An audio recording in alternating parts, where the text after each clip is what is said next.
G'day my friends, Marty Ware here from Marty's Garden with 5 amazing plants that you should consider having in your garden when it first gets started. Now there's some good reasons why you need these plants and consider having them. I'm going to share them, why I'm putting it in my garden and what they're actually going to do in the garden. So there's 5 plants in here. Some are more important than others. Like, each plant is awesome and serves a role, but some, like the snow pea, all peas and legumes, peas, beans, and even clover, fix nitrogen out of the air into the soil and give you food. They also use the vertical space in the garden, so you get more space in your small garden. Now the snow pea, as you can see here on this thing here, on that little sign there, an amazing plant. Now how does it do that? Well, it grabs nitrogen out of the air. There's lots of nitrogen in the air, and it takes it down to these little beneficial nodules. And the beneficial nodules that are down below actually help breed and feed that really good bacteria that sets up the system. That's why a lot of people green manure in their farms and gardens first, to get them started into brand new soils or to replenish soil. So one of these, any type of pea and bean, very beneficial. I'm going for the snow pea today just because I love the flavour, and they'll go really well in my bale garden.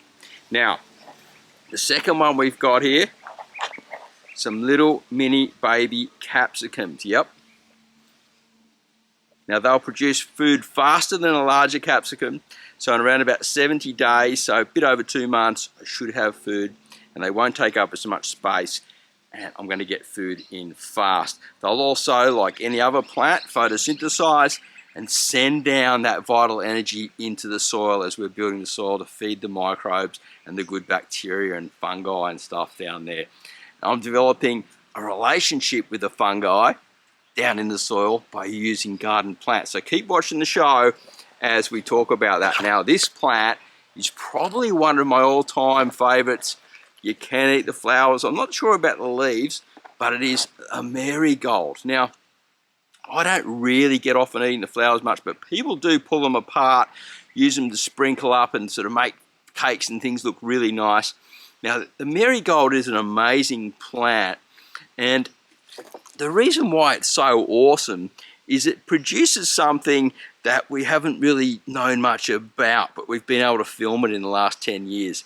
It has a secretion which keeps away nematodes in the soil, like the bad nematodes. There's good and bad ones, the ones that eat the roots of plants. Now how it does it, it sends out this secretion and keeps them away, but it also sends out this ghost-like figure, which is really really amazing if you ever get to see it on film. I wish I could find somewhere to show it to you, but I don't have that at the moment. So it sends out like these fingers, which looks like a film of light, and it goes around searching where to move around into the subsurface of the soil. Now lots of plants do this, but more so this one. And as it's spreading around, it's looking around and it's attaching itself to all the different mycorrhizae and fungi and stuff like that, and helping the whole system set up to become a little amazing underground forest of nematode devouring roots. I don't know if devouring, but you know, and amazing. And above the ground, it produces beautiful flowers and a lovely scent, and is an amazing companion plant.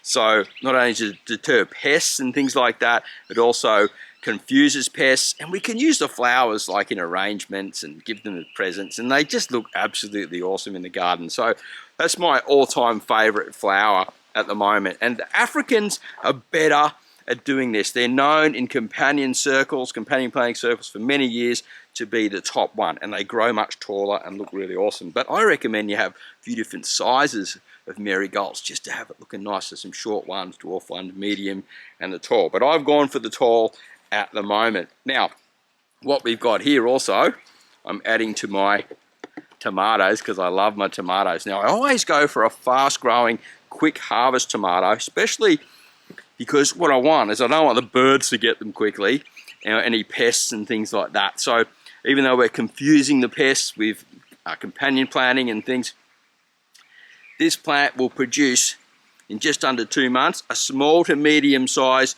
tigerella striped tomato. Now, if you watch my show, you would know I love striped tomatoes. I absolutely just love the look of them. I love the flavor of them. They look awesome on the plate. And they're also one, if you can breed them, they're really great for selling on to other people because they just look so good, like in restaurants and different things. People want them, right? Because you just don't see them on the shelves very rarely in most places. So what we're going to do now is we're going to get our next plant out. It's a pretty cool plant. Number 5 is the Nasturtium. Now you'd be going, Marty, why are you planting Nasturtiums? You know, it's going into summer, it's getting hot, and they don't do so well. They need a lot of water. In the summer, you've got to have them in the shade. Well, I've got the perfect spot for them near my bale garden. They'll grow underneath the bales, the roots, and they keep cool under there. And they'll sort of sneak underneath the house and then come out from underneath the house.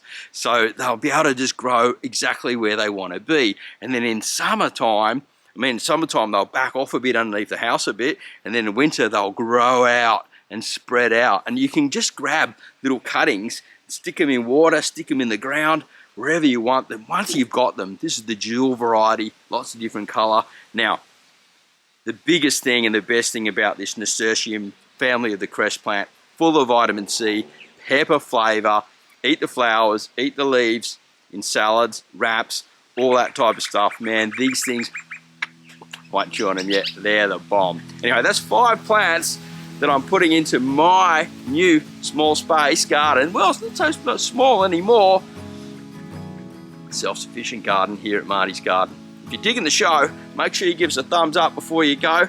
Lots more videos on the way, guys, about this space, place, and everywhere else around where I live, teaching you how to grow fresh food fast at home. Like, pretty cool, right? Let's get more self-sufficient, let's save some money, and I'm just enjoying life. Hope you are too. Have a great day.